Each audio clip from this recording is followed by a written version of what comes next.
MedEvidence and WJCT present Cholesterol Horror Nights, The Monster You Cannot See. A free lunch and learn October 10th at WJCT Studios. Join Albert Lopez Dio and Michael Koren MD to explore cholesterol's hidden dangers. Registration at WJCT.org/events. The North Florida TPO is dedicated to transportation planning, funding, clean fuels, and new technologies for a vibrant, resilient, and connected region. More information available at northfloridatpo.com. Baptist Health is a proud supporter of First Coast Connect. Baptist Health, committed to building a healthier community for all of us. More info at 202-4YOU or baptistjacks.com. This is WJCT News 89.9 Jacksonville. Up next, national and local news from NPR and the WJCT News team.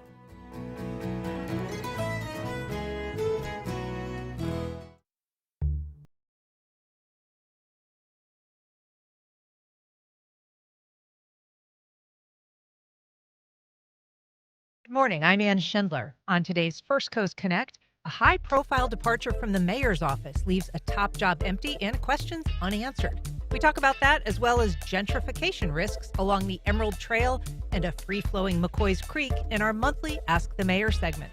Then, what does it mean to fall victim to a cult and what does it take to get out of one? We talk to a cult intervention specialist ahead of her upcoming Jacksonville show.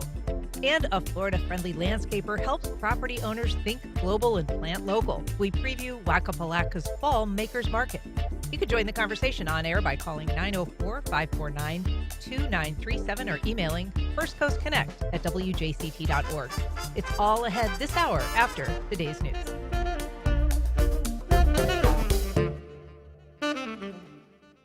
Live from NPR News in Washington, I'm Corva Coleman. U.S. Attorney General Pam Bondi is scheduled to testify this hour before the Senate Judiciary Committee.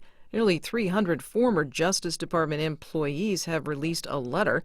It says under Bondi's leadership, the agency is failing to keep the country safe, uphold the rule of law, and protect civil rights.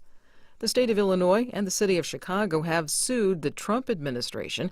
They're trying to stop the deployment of Illinois and Texas National Guard troops in Chicago.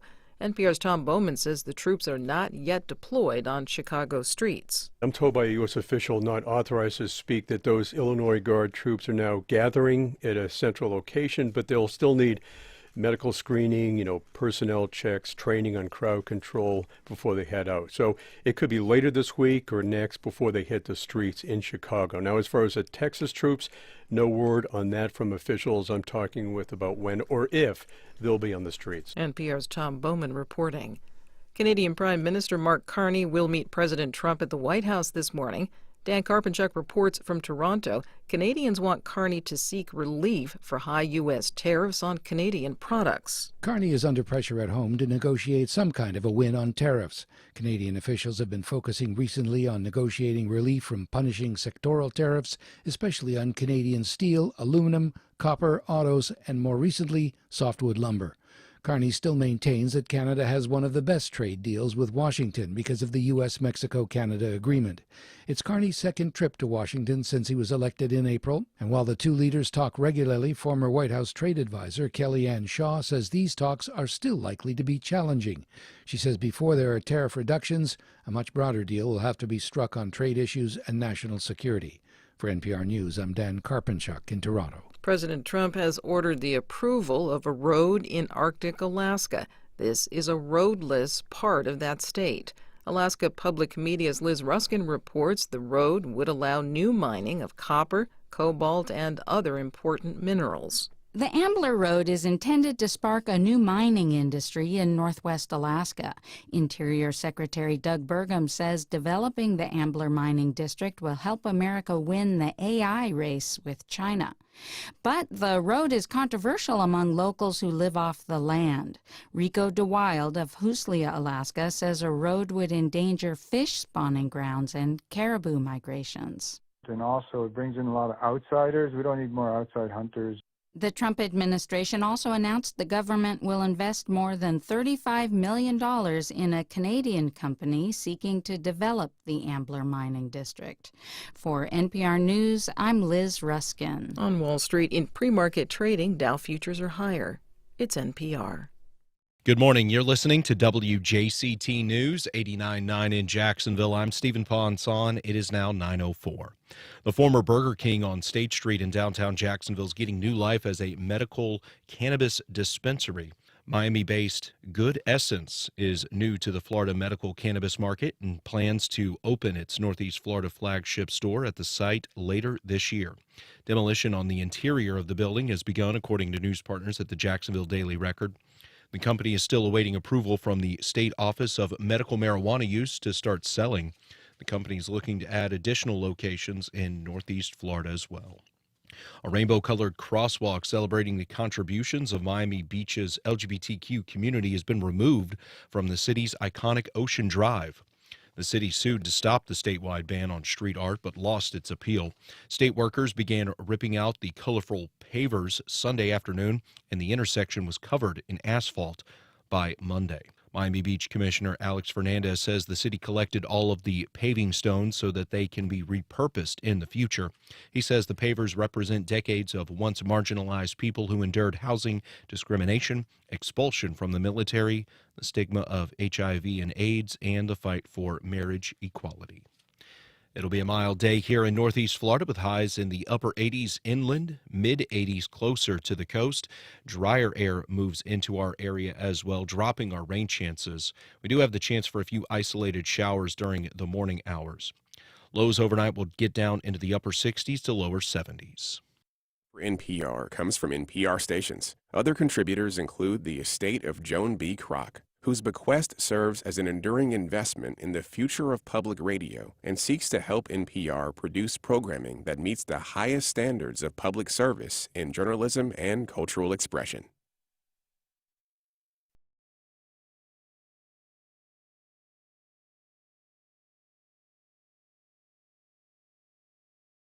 Support for First Coast Connect is provided in part by Baptist Health and North Florida TPO. Good morning. I'm Ann Schindler, and this is First Coast Connect. Today, a key staffer departs and a major flood control project reveals a long-hidden waterway. We talk about that and more with Jacksonville Mayor Donna Deegan. Later in the program, a cult intervention specialist says the coercive behaviors of cult leaders can also be found in relationships and the workplace. She'll tell us red flags to watch for. But first, we are joined as we are each month by Jacksonville Mayor Donna Deegan as part of our monthly Ask the Mayor segment. Good morning, Mayor. Good morning, Ann. It is Victory Tuesday, as you reminded me, not Victory Monday. Victory Tuesday, which seems to have sort of seamlessly, begun out of Victory Monday. I think I got about 3 hours of sleep last night. So if I say anything that doesn't make sense today, please forgive me. But it was so fun. So fun. What a game. Oh my gosh. I can't even tell you. I mean, we were just losing our minds when Trevor made that touchdown. But I got to tell you, it's the whole game was just fun to watch. Sometimes frustrating, but I love seeing the city highlighted on Monday Night Football, and ESPN actually got some new video of Jacksonville, which was nice. Yeah. We didn't see the landing last night, which was good. Yeah. That's from what I heard anyway. I asked people to monitor. I was at the game. I learned the name of a park. They showed Friendship Fountain in all of its glory and called it St. John's River Park. And I was like, what? But I guess that's actually the name of it. I mean, I've only ever called it Friendship Fountain. Yeah, so. if you're the whole park, because the whole park's not Friendship Fountain. But yeah, obviously we think of it that way. But I mean, what a perfect night to highlight our city. I mean, it was gorgeous with that beautiful full moon. And yeah. Anyway, well, good stuff. Good stuff. So that's Victory Monday, and I'm going to move on now to another topic. We were talking to Mayor Donna Deegan. If you have calls, if you have comments or questions, you can reach us at 904-549-2937. You can email firstcoastconnect@wjct.org. You can watch our live stream on Facebook or YouTube, and you can reach us on social media. So last week, a press conference held at the airport. You weren't there, but you kind of were there because the governor was there, the chief financial officer, and they staged it next to the proto box, which is the video of you greeting people at the airport, often called the Holodonna by some people that aren't big fans of it. Yeah. So tell us a little bit about your impression of this. I mean, this comes as the city says it's reigniting its Doge efforts. Yeah. Look, I'm really proud of that proto box. It was created by a woman-owned technology business. There's a great deal of new technology in it. We love to showcase it. The airport love to showcase it. We've added other elements to it beyond just my welcome. Obviously, mayors all over the country welcome people to their airports in various ways, many times on video. And this was just an innovative way to do that. We're talking about the tiniest fraction of the budget that was spent on that proto box. And the truth is, it's just a great way to present Jacksonville to people when they come in. We've added a bunch of new video to it. In fact, I think when the CFO actually decided to reference the box, it was actually Tony Baselli who was there talking about the Jags. So I suspect if there was more of that, we probably wouldn't hear so much from those folks. But bottom line is, I'm proud of that technology. I'm proud of the company that made it, and I think it's a lot of theater. But that's, if that is their idea of waste, I think we're doing a pretty darn good job. We outline all of our lean efforts and everything that we've done to save money since I've been in office, and none of that gets any attention whatsoever. We're just talking about the $50,000 proto box that greets people at the airport. So Is it 50? I'd heard 75. yeah, they keep saying 75. I'm not sure where they got that, but from what I understand, it was just a little under 50. But All right.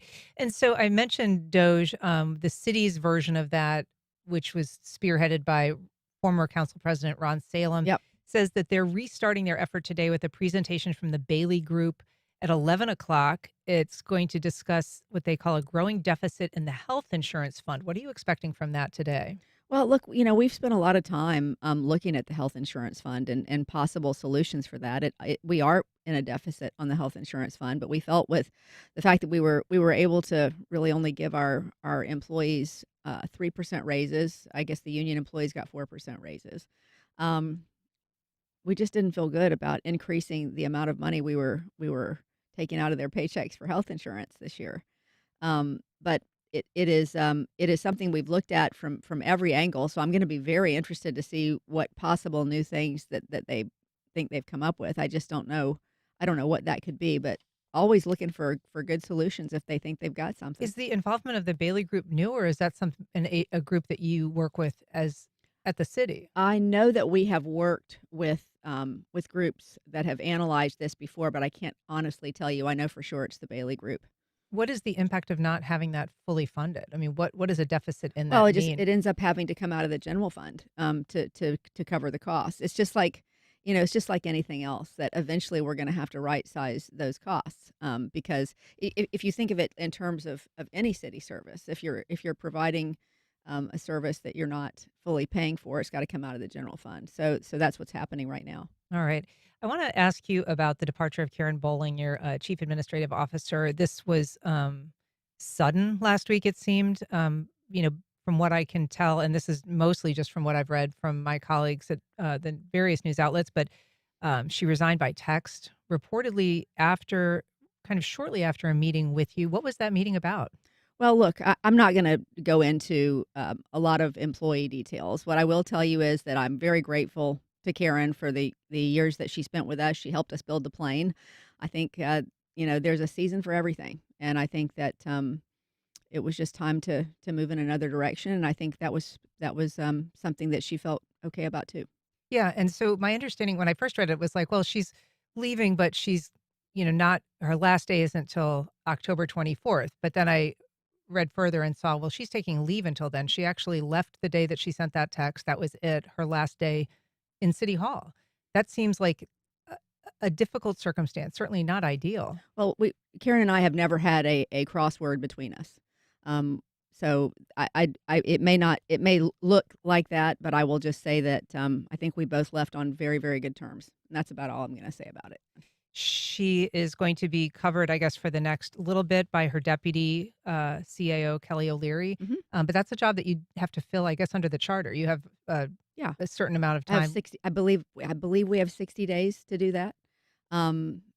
Kelly has, always been an amazing person that has filled that position, and I think she's very capable. And of course, she has help from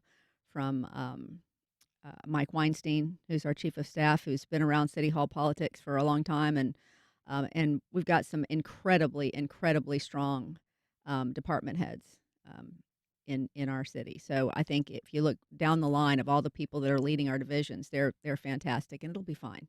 We just we're looking at that now and trying to decide what we want to do long term. It's going to take a little bit of time. Not related to the council's cutting of the budget for the mayor's office in terms of how that'll impact salaries? No, I don't know how that got started, but no, has absolutely nothing to do with that. Look, it's just these things happen all the time in city government. People come and go, and as I said, everything has a season. So Karen did a great job. We're very grateful for her, and grateful for the time she was with us. I know there's other things that we feel like we need to do, and she feels like she wants to do, and it was just good timing. We're talking to Jacksonville Mayor Donna Deegan. You can reach us on air at 904-549-2937 or by emailing firstcoastconnect@wjct.org. We've got a call from Alan on the south side. Good morning, Alan. Go ahead. And thanks for taking my call. Hey, Mayor. Hey, Alan. I wanted to go back a little bit and push back on the $50,000 box thing. Sure. I'm guessing that it had to cost the state at least $250,000 for them to travel with their whole entourage here to Jacksonville to complain about a $50,000 expenditure. So I'd like to get your feedback on that. Well, I can tell you that we have spent many hundreds of hours giving the state what they need in terms of their DOJ reports, and we're happy to do it. But I can promise you we've spent way more in staff hours trying to make sure that the state has everything that I guess that would be our third or fourth audit of the year. If you take a look at the independent audits we do, plus the regular audit we do, plus the DOJ audit, plus the state audit, we've spent a great deal of money trying to put all this to bed. But as I said, we were happy to do it because we have great books, and the fact that this continues to be the talking point. It's just a good visual. It's a great way to go in and say, aha, look at this but the truth is, we've gotten so many notes from people saying, we love that. We love that you're welcoming people to Jacksonville with this great technology, and it looks terrific. And as I said, we're adding all sorts of things to it that will promote our area and things to do and all that stuff. So I just will say again that I think that this has been a very it's been one of those things that feels very theatrical to me. Mhm. But And I think I saw 1,000 staff hours, you say, cooperating with the DOJ review. it's been there's been so much. Mhm. And like I said, if you actually add up the amount of money that we've spent just in terms of staff time, it's been a great deal of money and time. So I sincerely hope that we're near the end of it, but I suspect it'll go on for at least another year and a half. We've got a call from Miss Johnson on the north side. Good morning. Go ahead. Good morning. Thank you for taking my call. I just have a personal question. I live on the north side. I'm close to, I hope I'm pronouncing this correctly, Simmons Johnson Park. They do a lot of things with children, Pop Warner, etc., or by churches, and people speed all the time, and police have given tickets. But I've been asking, how do we go about getting speed bumps so that they can slow down? Been a lot of accidents. Yeah. And I've been given information, but we don't have, I guess, enough owners in our neighborhood, but it's still children there. So I just feel like there should be something that can be done. And Yeah, I think that you sort of have nailed the problem there. You have to have a certain number of homeowners who want those speed bumps before you can actually have them installed. There are the occasional things you can do, like having the speed sign put out there so people can see how fast they're going and things like that. But I know that does create a complication if you don't have enough homeowners there that want to do speed bumps. But if you can get enough of your neighbors together that do want some sort of a solution, there may be something that you can do beyond just the speed bumps. And they may be temporary solutions, but if people get enough tickets or there's enough of an effort to get people to slow down on a regular basis, it can change behaviors. I know that's frustrating. I hear it from a lot of neighborhoods. It's hard to get the amount of people in a neighborhood to agree to want to get speed bumps because it does, does slow people down, and it can be disruptive, I guess, when they're putting those things in. But I understand your frustration. I really do. It's tough. I'm curious. I mean, she's talking about a park. One of the programs that your administration recently rolled out was this Adopt a Park program, which I think is new. There's Adopt a Roads, but I wonder if somebody were to adopt the Simmons Johnson Park, if that would give them more leverage in establishing speed bumps. Well, I don't know about that, Ann. They're not. I don't know how connected that is. Excuse me. Just because we're talking largely about making sure we're keeping those parks clean and secure.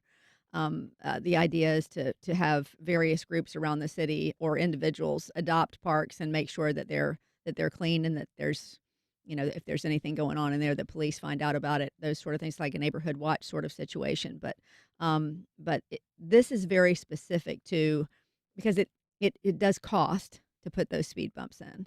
And neighbors have to agree that they want that. So it's a process. But we hear in every single town hall meeting that we do, people talk about speeding through their neighborhoods. It is a problem. And there's just, with as vast an area as we have in Jacksonville, it's hard for police to be everywhere to make sure they're catching those speeders. So I wish I had an easy solution for you, but I would say the best thing to do is to get your neighbors banded together who care about this issue, and have a neighborhood meeting and meet with public safety and see what your options are. We've got a call from Charlie at the Beaches. Good morning, Charlie. Go ahead. Oh, well, good morning. Morning. Yeah, I was wondering, do all the mayors of Florida meet? Because there are some issues I do need to speak of. Charlie, we're having a little trouble hearing you. Sorry, Charlie. We're going to have to leave it there. We've got a question from Tom on Facebook. He says, with the budget done, what is Mayor Deegan's highest priority? What does she anticipate being attacked on by Tallahassee or the city council next? Oh, goodness. Look, I try not to think in those terms. And I try very hard to focus on Jacksonville. I would love to see Tallahassee focus more on Tallahassee and what they can do for our folks around the state, and let me do the job I was elected to do. That would be fabulous. I'm not necessarily expecting that to happen. But I would say in terms of council, look, I want people to understand that you see these high profile disagreements, and they are largely over about 1% of the budget. We got 99% of what we wanted over the finish line in that budget. Relationships are not nearly as contentious personally as they seem when we're arguing over budget things. But I would simply say that, we're going to continue to have conversations about things like affordable housing and homelessness. That is something that council has not seemed particularly interested in tackling with local dollars, but we need to. And we've seen that the cities that are most successful in bridging their affordable housing gap, and I'm not just talking about, for the folks who are at the poverty line. I'm talking about regular working folks who simply need places that are more affordable to live. We have got to invest some local dollars in that. That's going to continue to be something that I'll work on going forward. And we will continue to provide the data to council to show them how important those dollars are. We have 50,000 people on a waiting list for housing that they can afford. And we had a ribbon cutting yesterday for several homes in the Durkeeville area that were completed. We've got a number of projects, 6,000 units coming online since I've been in office, but we've got a huge deficit we got to dig out of, and people are telling us it's their biggest concern. So I would say that's going to be one of the things that I'm working on most diligently. Last week we had an author on, Brian Goldstone, who wrote a book about poverty and prosperity in Atlanta. And he was looking in some parts at the development of the Beltline, which is this wonderful multi-use path that connects a lot of downtown Atlanta. He's going to be in town this week, and he's anticipating that he'll get some questions about the Emerald Trail, which is also connecting some historically disadvantaged neighborhoods. Yeah. Some of them already impacted by rising costs and looming gentrification. So I'm just curious, what it is that your office is doing to kind of monitor home prices in those neighborhoods as the Emerald Trail is bit by bit constructed. Well, look, in a lot of cases, it's good for folks that their property values are increasing, right? But we want people to be able to stay in their homes if they want to stay in their homes, and we want those homes to survive through all this process. Um, I think one of the great ways to do that is by creating opportunities for home repair. There are a number of programs in the city. I know that our housing department has some programs. I know that in terms of the Emerald Trail, between the Emerald Trail and I believe the DuPont Fund, perhaps the United Way, there are several different options in terms of home repair to keep people in their homes. So it's one of those things that I know is always going to be top of mind as we're looking at revitalizing these neighborhoods. There's always going to be some level of gentrification, but what we're hoping is we can give people pathways to stay in their homes while this and frankly, with the economic development that we anticipate in those areas, we hope that will revitalize those neighborhoods as well. We've got a call from Curtis on the north side. Good morning, Curtis. Go ahead. Good morning, ladies. Welcome back, Ann. Mayor Deegan, good morning, my beautiful sister. Good morning. Mayor Deegan, I love what you stand for. I'm with you 100%. To me, the issues that are being raised by the city council and other people, they're so petty. To me, it's just my opinion now. It's partly because you are registered as a Democrat, and then the most part is that you're a strong female. Secondly, with all the issues going on in this world today and in our city, it grieves my heart to hear that there are kids that may not be able to eat lunch at school. Man, all this money, all this wealth in Jacksonville, all these big businesses, that should be something that they should all come together. And even those who are less fortunate that has the means to contribute something should be able to put everything in a pot. And these kids should know, regardless of their circumstance or situation of their parents, they're going to have a hot lunch, a meal at school. Then secondly, I got friends who are teachers. They tell me, my wife and I have went and bought kids shoes and maybe a shirt or maybe a dress.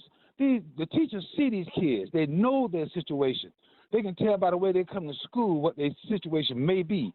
And it should be a board somewhere, a site that you can go on and say, hey, Northside Elementary School need 2 pairs of size 6 tennis shoes, right, or something that people could contribute.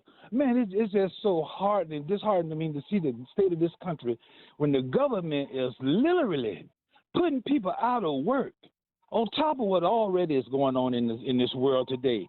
Please, if you know anybody, Mayor Deegan, please put that bug in somebody's ear that they can organize something.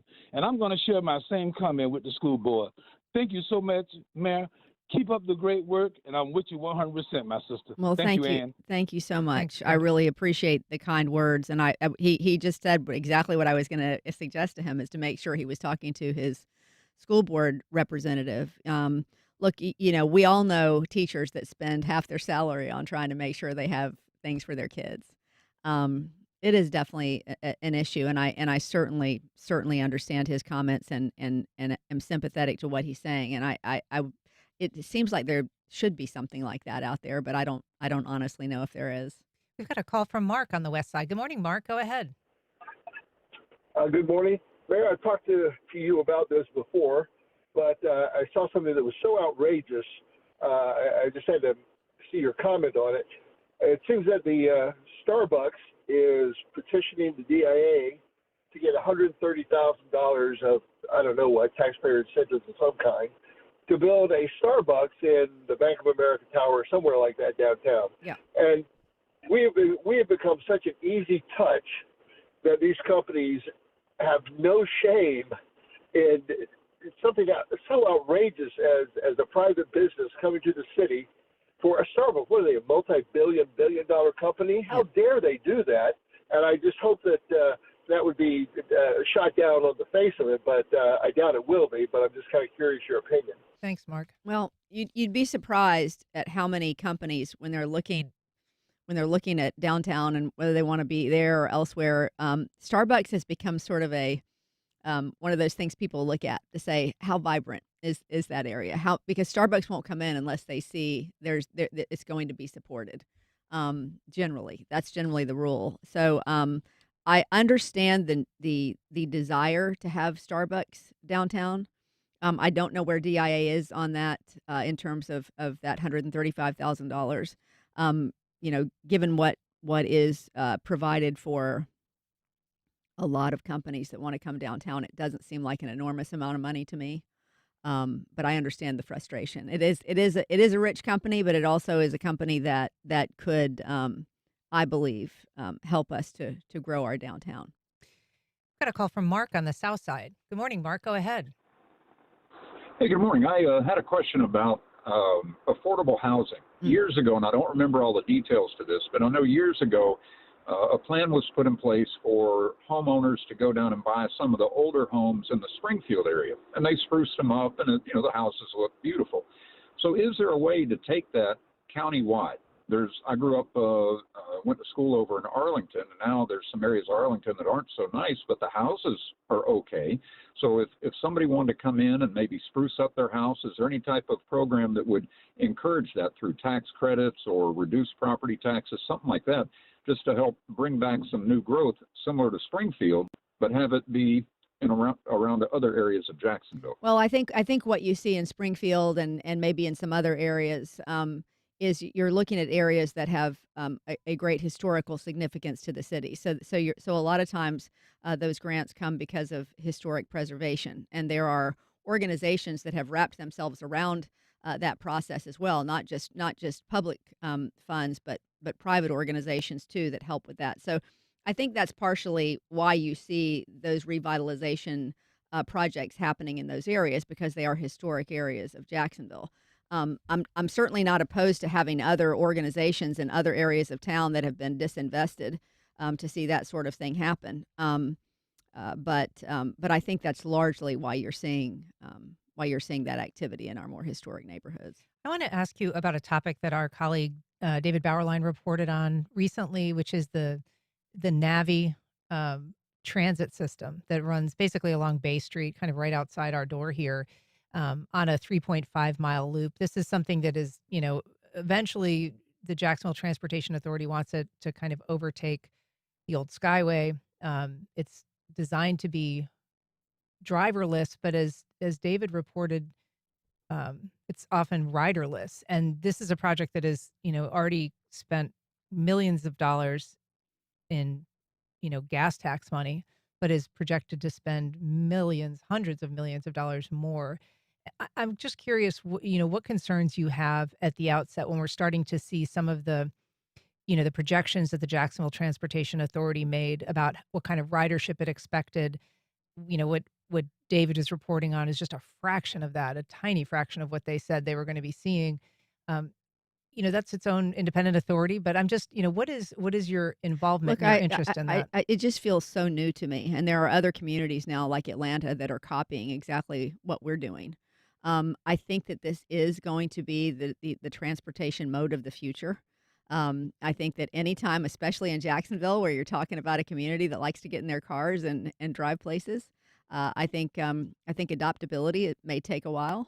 But I certainly would not, after a number of weeks in process, I would hate to say, oh well, we don't have the ridership we need yet, so let's throw out that idea. I think it's going to take a while to build, and I think especially once you start seeing downtown take shape with all of the new things that are coming downtown, once you get the stadium process done, once you get the Four Seasons in and the parks done, and people are going to want to go to the Museum of Science and History and all those things, I think you're going to see ridership increase.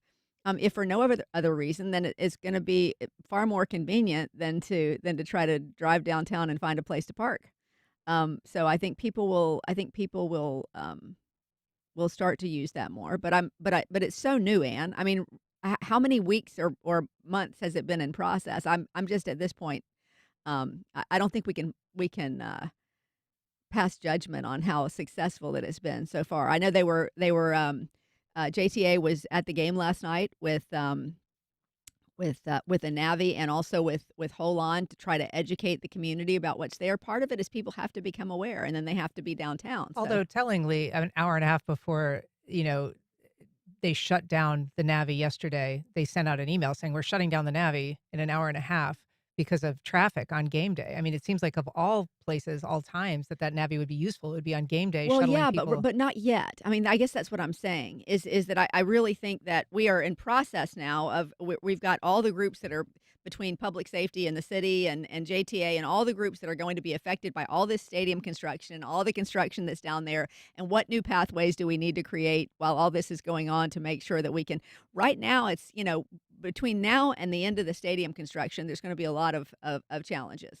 I'm not saying that doesn't mean we can't continue to increase ridership. I'm simply saying that to me, the folks who seem to be yelling the loudest about the ridership seem to be the ones that were never really big fans of this project to begin with. So I'm going to give it time, and I think that, as I said, I love to be a leader in a space, and I do think eventually this is what we're going to see around the country. So I know we have to let you go. You're going to be unveiling a dog app, which I think is adorable. It's a way to match dogs. It's a doggy dating app, Ann. It's adorable. Yes. And it's also coming along with some expanded hours at Animal Care and Protective Services. So more to come on that. But Mayor Donna Deegan, thank you so much for coming on today. I appreciate it. Thank you, Ann. I need a nap now, okay? Yeah, you can get some rest. All right. All right. You. Up next, the psychology of cults, why people join, and what it takes to break free.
Welcome back.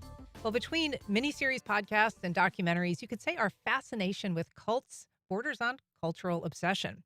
Here to explain the allure for both those inside and outside is Ashlen Weltz Hilliard, cult intervention specialist and the founder of People Leave Cults. Ashlen, thank you for being here. Thank you so much for having me this morning. So you are in town for a show Wednesday at the Florida Theater, but your name will be familiar to people who kind of absorb a lot of this content. And there is a lot of it out there. As we mentioned, there's, a million podcasts, there's all kinds of mini series. There's a lot on Netflix.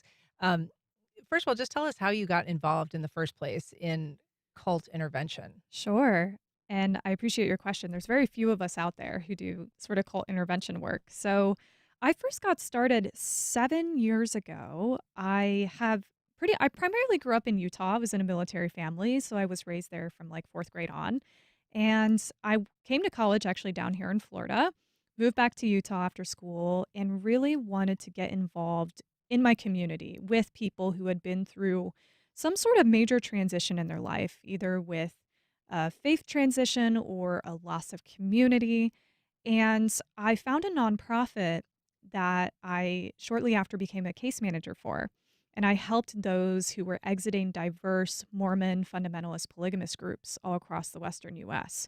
So many people will be familiar with like Warren Jeffs, the FLDS, or maybe the Apostolic United Brethren community, the Kingston Clan.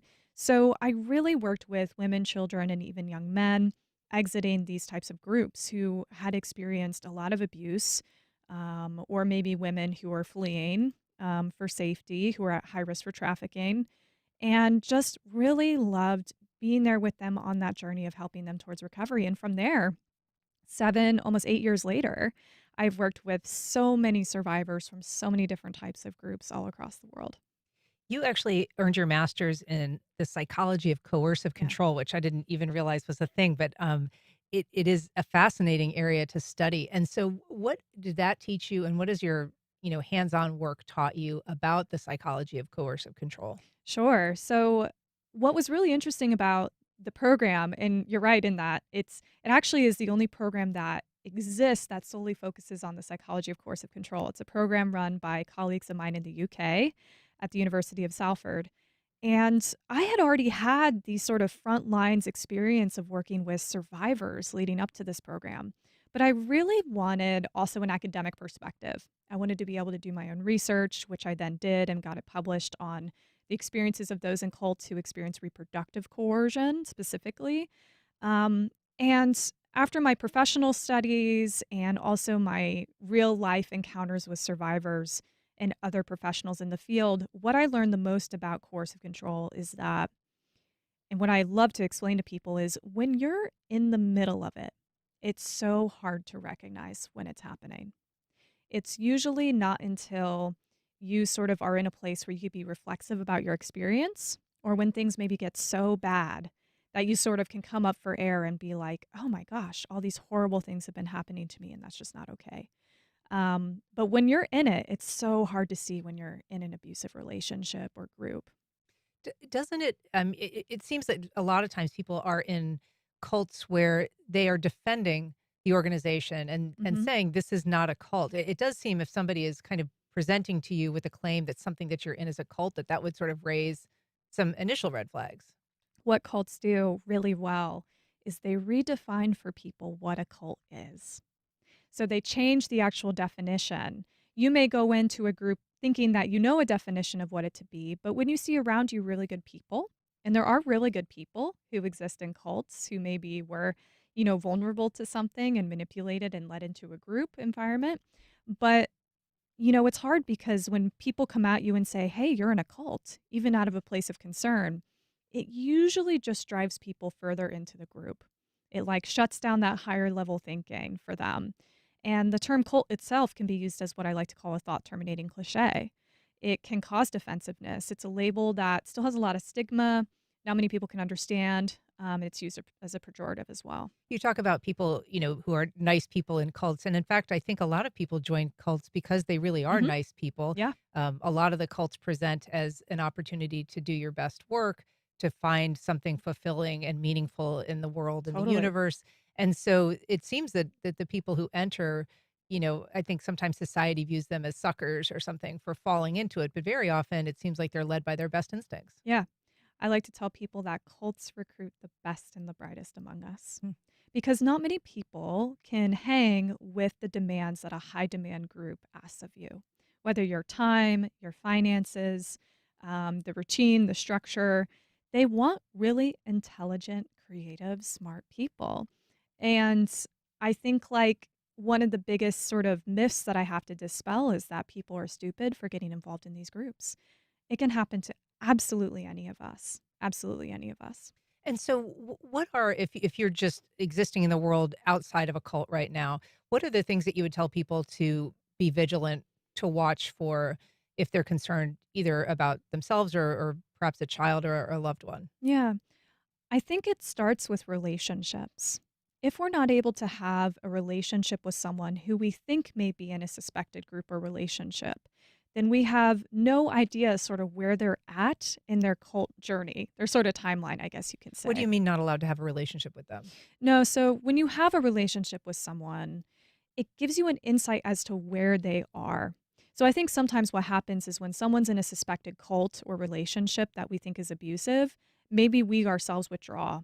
And that's not what we want to do at all. We want to maintain healthy relationship with them as much as possible, as much as they'll let you in, because that can give us insight about their experience, positive, negative, benign, what they're going through. We want to be that source of rapport for them. We want to continue to build that so that if they start experiencing discomfort in their current situation, we can be the person who they come to. I encourage people to not be critical of their loved one's situation so that they can be open and honest about what's going on. You have, in your work, compared the allure and the ultimate entrapment sometimes of a cult to other societal groups, whether it's, gang activity or domestic terrorism, domestic violence. Yeah.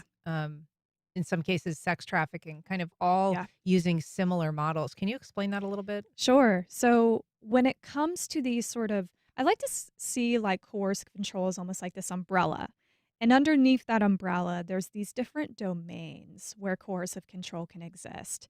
Sex trafficking is a domain, just like gangs can be a domain, radicalization, cult involvement, as well as one on one abusive relationships. And coercive control is the mechanism used for harm within those distinct settings. There's a lot of overlap as to how, like, coercive control may look like in a gang and also how it can look like in a cult. There may be a lot of similarities, but also some distinct differences. For example, in a gang, it's not uncommon for them to have some sort of shared clothing representation, like on the exterior, as to what they stand for. And that's also common within cults as well. So there's a lot of similarities between these domains as well as differences. Are cults necessarily bad? Not always. And I say that with the caveat of people use the term expecting them to be a negative thing. It's like used as a pejorative, I guess you could say. What I like to tell people is cults for some have saved lives for a time. Maybe along that journey, they became more abusive. Synanon, for example. Synanon was a really well-known group. There's a great documentary on HBO Max you can watch. It started out as addicts helping addicts. And it wasn't until Synanon got funding, more public recognition, that Charles Diedrich, their leader, really took things off the rails, and it became not at all what it used to be for people. So, communities for a time for folks can be healthy, can be good, but it's usually not until later on, once the group has its hooks in them, where it can become abusive. What about cult leaders? I mean, are they themselves susceptible to the tropes of becoming a cult leader? I mean, as you say, some of these groups start fairly benign or with very good intentions, and then sometimes almost takes control of the cult leader. Definitely. I mean, I oftentimes get asked, like, does the cult leader, are they always a malignant narcissist, right? Do they always know the harm that they're enacting, or do they operate by good intentions and they see a vision and they're trying to carry it out? But to me, that it's almost like their intent doesn't matter, because if there is abuse going on in the group and they know that there's abuse going on in the group and they don't do anything to change the dynamics to ensure a healthy community, it's almost like that their intent doesn't matter. Like, at the end of the day, when they're in a position of authority in this power dynamic with people, they should be held accountable. A lot of cult leaders, though, show traits of narcissism, even being sociopaths for sure. In your work, you do a lot of, hands-on involvement with people who are in these circumstances. How does it affect you personally? Do you feel in danger ever when you're doing this work?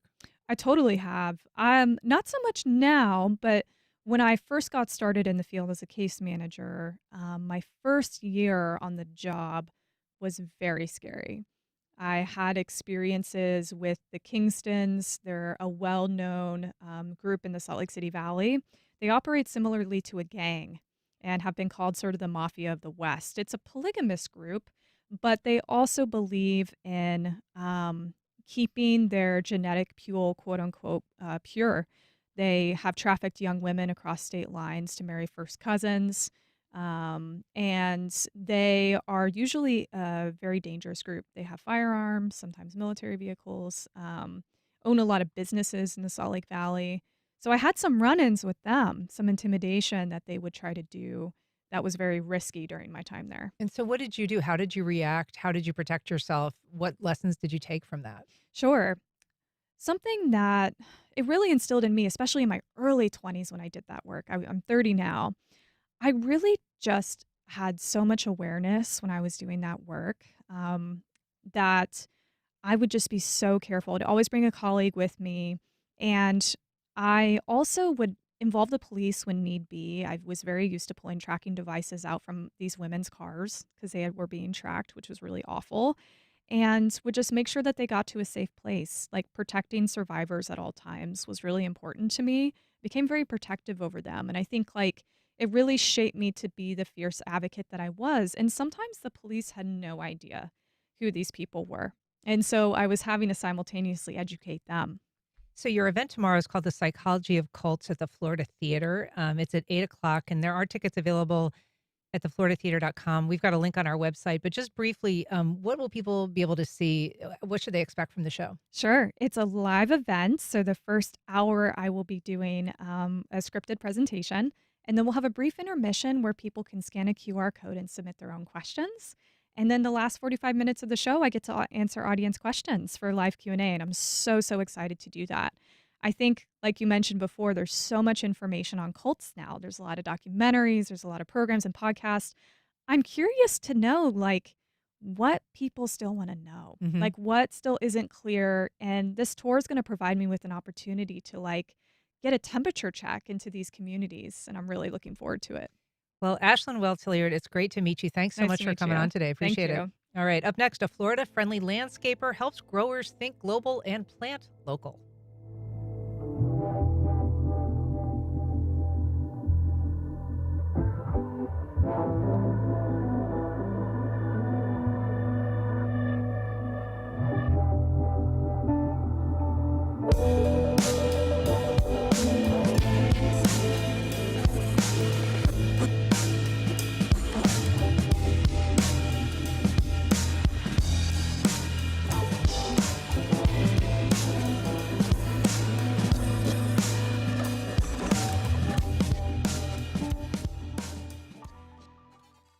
The St. Augustine Amphitheater presents Ben Sollee. The Kentucky cellist, composer, and vocalist will perform at 6:30 and 9 p.m. Tuesday, October 21st at Limelight's Matuza Black Box Theater in St. Augustine. Tickets and information available at theamp.com. AEG presents John Baptiste. The bandleader and composer brings his Big Money Tour to the St. Augustine Amphitheater on Saturday, October 11th at 7 p.m. with guest Diana Silvers. Tickets and information available at axs.com. On the next Fresh Air, escaping poverty, then going back home. Journalist Beth Macy went back to the Ohio factory town where she grew up to find that jobs have left, families are struggling, and old friends now embrace conspiracy theories. Macy's new book is Paper Girl, a memoir of home and family in a fractured America. Join us. Today at noon on WJCT News 89.9. Katrina Golden is in Augusta, Georgia, and she's struggling to keep her bakery and coffee shop afloat.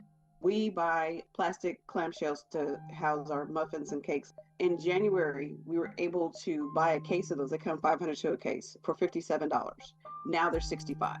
We're at the point where in January we're looking at raising our prices. President Trump's tariffs and America's small businesses. That's on the next On Point. Today at 11 on WJCT News 89.9. It's been 2 years since the deadly Hamas attack on Israel, but now as talks begin in Egypt, there is cautious hope for a ceasefire to end the war in Gaza and for the release of the remaining hostages. What will it take for both the leaders of Israel and Hamas to make a pivot towards peace? That's next time on 1A. Today, starting at 10 on WJCT News 89.9.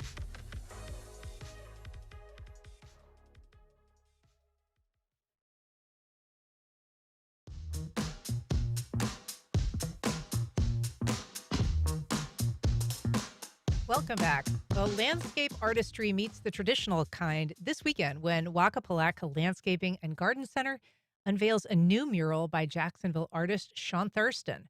Here to tell us about it is Waka Palaka's founder and owner, Nick Freeman. Good morning, Nick. Good morning. Thanks for having me. Thank you for being here. So I'm going to ask you about Sunday's event, but first of all, just tell us a little bit about how you got into this business and why. So kind of a roundabout story. So I grew up landscaping with my father. He had a company. I kind of went a different direction. I went into the medical field and did that for a few years, working as a physician assistant. Then during COVID, had a calling to get back into landscaping, fell in love with native plants, and Waka Palaka was born out of that. Was your father's landscaping a more traditional business? It was, yeah. Like Okay. traditional, like mow and blow lawn company. Uh-huh. Yeah. And so what made you interested in a more sustainable and sort of Florida-friendly landscape? Jacksonville in Florida was going through the development and loss of like these natural areas. Kind of had a calling to kind of wake everyone up to that, and so everyone could do their part to save Florida 1 yard at a time. And so there is obviously a way that you can begin a yard with a more sustainable approach, plants that are native from here, Mhm. things that don't require watering outside of rainfall and kind of building your yard that way. But there's a lot of people that take over yards that have existed for a long time Yeah. that may have your traditional, turf, St. Augustine grass, and, more traditional plants. If somebody has a yard like that, is there value in trying to keep some of that in place instead of starting over wholesale if their plants are already established and Yeah. instead of just kind of ripping out and starting over? Yeah, I think so. I always encourage people to start small too. Instead of diving in and, tearing out all of your grass or replacing the entire landscape, just you can start with simply just replacing non-native hedge with a native hedge, or having an area of your yard where you can dedicate to wildlife, where it may be a little bit more wild, a little bit more untamed, where you incorporate some wildflowers or just plant some native plants in that section. And you were actually part of a PBS show called Flip My Florida Lawn. Yeah, yeah, we were. Tell us For about, 2 I mean, seasons. yeah, that's a kind of, I guess, goes to show how common, how popular this idea is of trying to transform the traditional Florida lawn, which, this sort of Yeah. manicured and very regimented, orderly, to something different and wilder.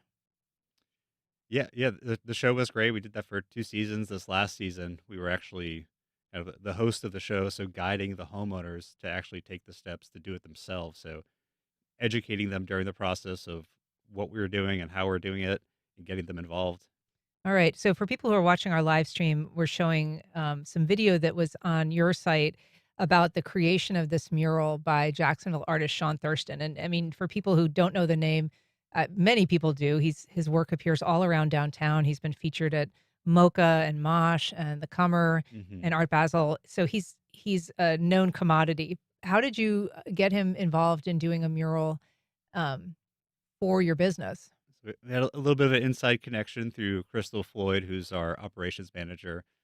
Sean is her partner. Um, so we approached Sean, kind of had a vision for what we wanted to kind of like speak the name of the company, kind of tell the story of what our name is and what we stand for. So that's what the mural represents. And tell So us about what your name means because not everybody knows. So Waka Palaka is essentially the indigenous term for Cowford.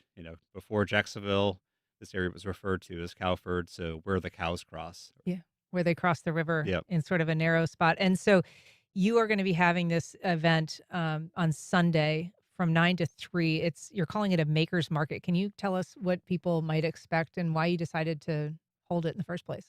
Yeah, so it's kind of a community event. So just to bring people together, surrounded by native plants, we're going to have various vendors out there, some food trucks, people offering bread, all different types of stuff. We're going to have some educational courses too, doing some demonstrations on how to create a native garden, educating folks on the benefits of native plants, and of course the mural too. Yeah. And then you're also going to be selling some handmade stuff as well, just by local artists and things like local honey. I mean, so it is a little Yeah, bit of a mix between a farmer's market and an arts market. exactly. Essentially, a farmer's market, yeah. Plus, with some the artistic side of things too, we have like 4 or 5 artists out there. Yeah, and so you'll unveil the mural. I understand there's also some free coffee that's going to be provided there, so that's always a Yep, good free thing. free coffee from Bold Bean Coffee. So Yeah. All right. Well, it is the Mural Celebration and Fall Makers Market at Waka Palaka. It is October 12th from 9 to 3.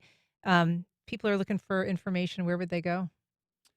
you could visit our social media page on Instagram, just under Waka Palaka, or visit our website at wakapalaka.com. All We'll have some right. information posted there. Well, Nick Freeman, it's so nice to meet you. Thanks for So coming nice on to meet today. you. Thank you. All right. That's our program. Thank you for listening. If you have questions or comments, you can send either to First Coast Connect at WJCT.org. And if you missed anything, you can catch our rebroadcast at 8 o'clock tonight or find our entire archive on your favorite podcast platform. First Coast Connect is produced by Stacey Bennett, and our associate producer is Isabella Casapow. Our show is directed by Brady Corum, and our theme music is performed by Club de Belugas. Join us tomorrow when we talk to the author of the newly published Einstein a Go-Go Chronicle, Occupancy 250. I'm Ann Schindler. You've been listening to First Coast Connect on WJCT News 89.9.